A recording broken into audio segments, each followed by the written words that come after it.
Baqqalaa Dawaanoo Heebanoo jedhama. Dawaanoo Heebanoo abbaa isaa Amaaratu ajjeese. Jalguutamaan dhufanii gara ganda keennaatiin ol ba'anii jalguutamaalleen achiin turanii amma ummata hin gorsanii haala jiruu haala argitee sababa maaliif akka chaartaraa bayanii maaliif akka waan kana maraa hin haasaanii jalguutamaan waraana fudhatan karaa harannaa lixan Baqqalaan hin deemnannaan hin dide anasuma hafee qabsaa jedhe.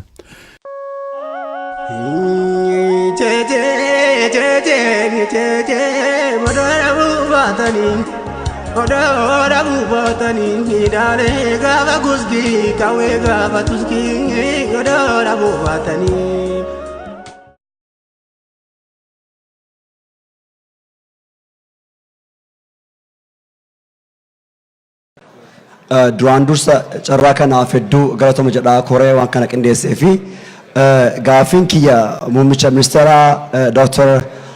Abiy Ahmedii fi ilaala. Gaaffiin kiyya gaaffii ilmi namaa ta'u gaafatu. Gaaffiin kiyyas maali? Ani maqaan kiyya Eda'oo Baqqalaa Dawaanooti. Dr. Abiy gaaffiin kiyya ani nama abbaa kiyya dhabe tokko nama abbaa kiyya waggaa 27 fi du'aaf jiru hin beekne tokko jechaadha. Yeroo ati tokkummaa jaalala irraa dubbattu osoo tokkummaa jaalala hawwiyyuu keessi kiyya dhiigaatiin ture jechaadha.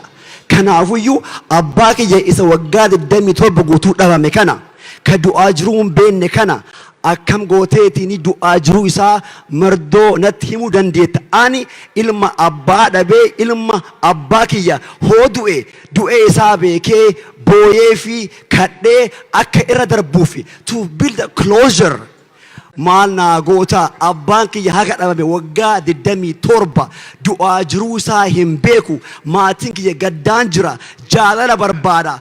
Aaruu barbaada naga barbaada ammoo keessi kiyya maatiin kiyya naga hin qabu jaalala ati baantu jirra oolchuudhaaf keessi kiyya mada.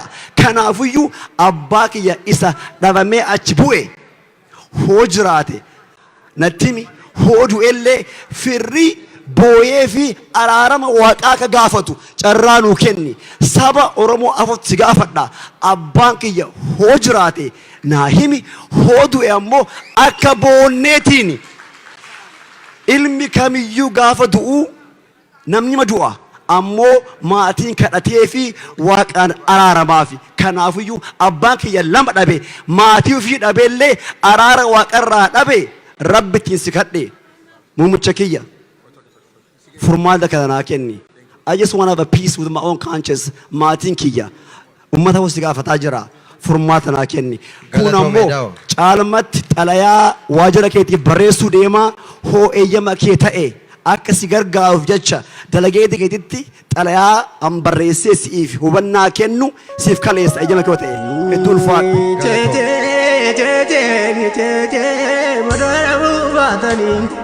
Oda bubatani hidale gava gusgi kawe gava tuski oda bubatani abba gava ngaroro gode gava himalam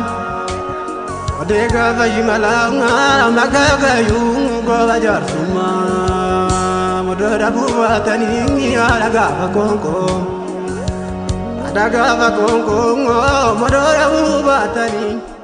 Obbo Baqqalaa Dawaanoo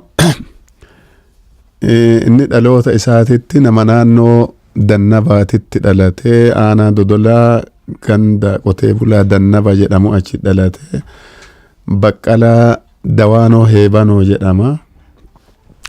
Dawaanoo Heebanoo abbaa isaa Amaaratu ajjeese 69 ajjeesanii. Eegasi Baqqalaan 69 as mana barumsaatti deebi'ee digrii isaa fudhatee fixateetiin magaalaa Finfinneetitti wanni dalagaa ture waajjira arkeoloojii keessa na fakkaata achi dalagaa ture. Achuma odoo dalagu bara 19 saddeettamii sagal kudha sagalee saddeettamii sagal dhugaa saddeettamii tokko waa'ee sochii adda bilisummaa Oromoo kana odoo ABO'n biyyan dhufini sochii sanii fi gara Finfinnee irraa ka'anii gara Dodolaa dhufan. Nama itti dhufanii nama Takattal Soolee jedhamu nama barataa wayii dippiloomaa qaban fakkaatee waajjira qonnaa keessa dalagaa nama kana dhufanii nama kana waliin waa waraqaa wayii yoosan kunoo dhossamaan odoonni jedhani namni Takattal Soolee jedhamu kun waraqaa san gatee waraqaan dokumentiin sun argame dokumentiin sun bade dokumentii bakka wayiititti buufte dokumentiin sun argame namni suni battalumatti waan akkanaatiin dhagaamuu irra offannisee of ajjeese aadaan.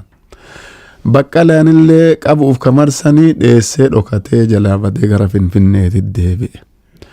Eegasiin deebi'ee 1992 addi bilisummaa 91 na fakkaate 91 addi bilisummaa Oromoon dhufe innis hojii isaa san dhiisee gara magaalaa Dodolaatti deebi'e.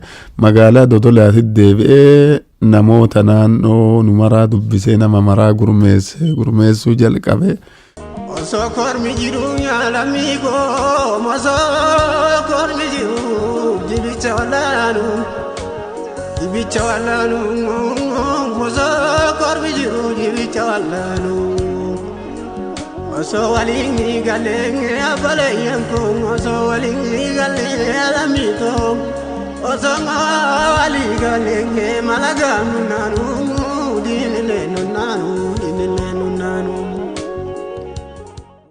Sababuma kanatti odoo sochiin kun akkasi jiru gaaf kaan addi bilisummaa Oromoo illee nama biraa bakka isaa fide isa achii fuudhanii gara Goobbaatti jijjiiran.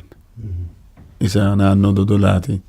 Goobba jijjiiranii isa Goobba odoo dalagu gaaf kaan illee gurbaa inni abbeera wayii obboleessaa wayii Mitikkuu Guyyee jedhanii isa qabanii hidhanii sababa Mitikkuu kana qabanii hidhaniif ammallee ka'ee Goobbaa dhufe ammallee akkamittidhaan jedhanii wal dhabbiin hin dhufaa sababa kana amma gaafanallee walit dhukaasuun jalqabame.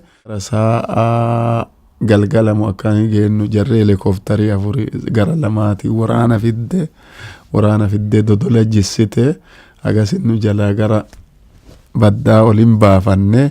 Xiqqoon bubbullee waraanni sunillee jaarroliin dubbattee hin dacha'ee Baqqalaallee maa'ii ka'ee gara Goobbaatti deebi'e.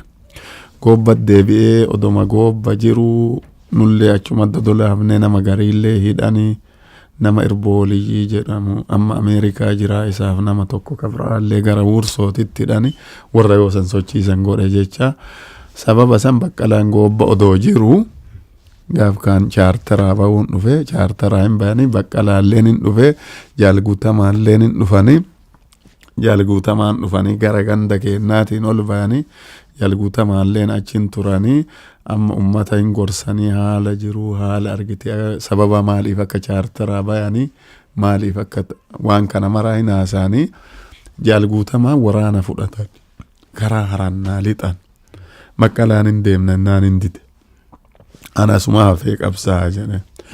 Isaa ji'a 2 gara harannaa shanaa roobii ture nama Shibbiruu Guyyee jedhamu tokko waliin ture abba lammiisaati. Isa waliin bakka turte Shibbiruu kanaan gara biyyaa ol bayi waanuu fuudhe dheessa biraa erge basaasni akkasuma nama jala erganii manuma inni buleetti waraanni wayyaanee gara halkan sa'a 10 Dodola irraa deeme bakkuma inni jiru san dhaqee manuma inni jiru qaban. Baqqalaa qabanii gaaf kaan fidanii gaaf kaan isa Agaafraa hidhan. Agaafraa isaa waggaa tokko hidhamee nullee itti fidanii Agaafraa isaa waggaa tokko hidhamee ijoolleen tun biraa yaatee nullee gaaf kaan qabanii itti fidanii anaaf abbaa kiyya faallee Muhammad Kadir kunillee jira amma Muhammad Kadir jedhama gurbaan Shafiildi jira nama baay'ee nu fidanii eega akka ji'a 4 waliin turre galgala sa'a kunoo salaata magriibaa afootti waraannin dhufe waraanni dhufee Baqqalaan si barbaanna jedhanii isa fuudhanii meeshaa isaa waliin fuudhanii galgala lixanii haga guyyaa sanii irraa jalqabee qayi masqaliin hin sotti arguu hin dandeenye eessa akka hiite eessa akka geessite hin beekne jecha kana fakkaata qaba haga eda bulee bakka inni ga'e hin beekne kana fakkaata haga afraa galgala nu biraa fuute. Abbaa kiyya isa dhabamee achi bu'e hoo jiraate nattimi hoo du'ellee firrii booyee fi araarama waaqaa akka gaafatu carraa nuu kenni saba Oromoo afatti gaafadha abbaan kiyya hoo jiraate naa himi hoo du'e ammoo akka boonneetiin ilmi kamiyyuu gaafa du'u namni ma du'a ammoo maatiin kadhatee fi waaqaan araaramaafi kanaafiyyuu abbaan kiyya lama dhabe maatii ofii dhabeellee araara waaqarraa dhabe rabbittiin si kadhe muummicha kiyya furmaata kana naa kenni.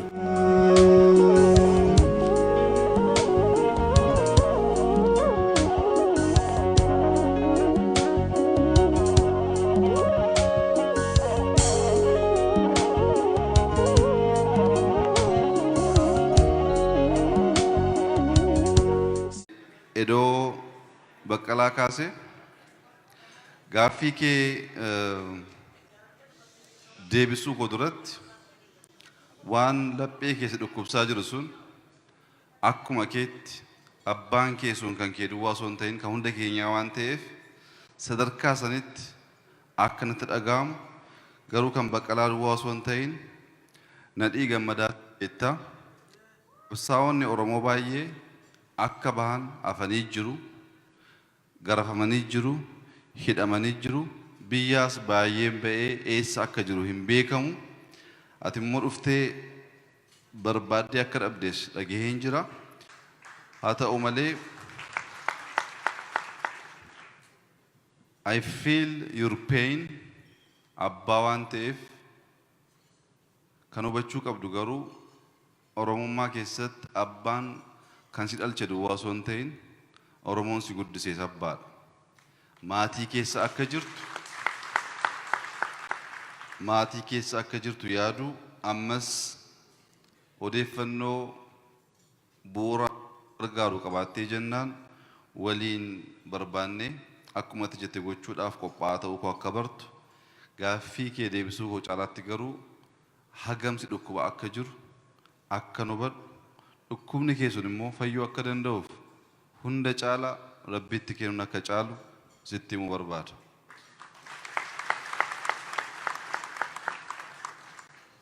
Ilasingi fawelizanga gongo takozilanga zingi fawelizanga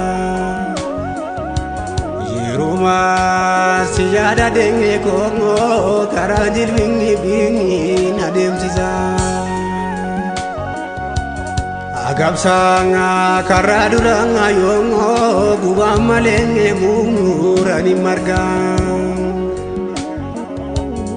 Rakina lamiyo binyanga lagami tinyilanga mumatarga